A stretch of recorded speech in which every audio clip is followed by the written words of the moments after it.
20 तारखेच्या मतदानानंतर आता उद्याच्या निकालाची प्रतीक्षा। 23 तारखेला महाराष्ट्र विधानसभेचा निकाल।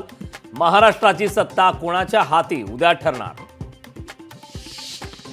राजकीय नेत्यांची हॉटेलवारी होण्याची शक्यता। मविया आणि महायुतीकडून आमदारांना हॉटेलमध्ये ठेवण्याचं नियोजन।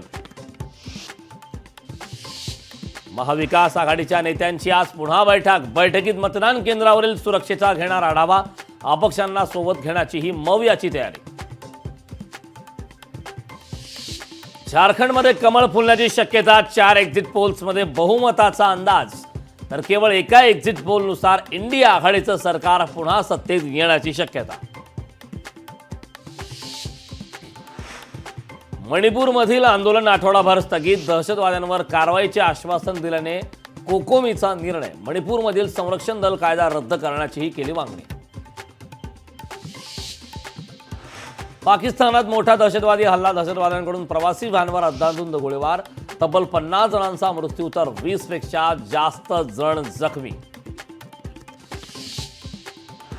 दिल्ली आणि आजूबाजूच्या परिसरात अद्याप AQIची गंभीर श्रेणीत नोंद। मात्र हवेच्या गुणवत्तेत किंचित सुधारणा।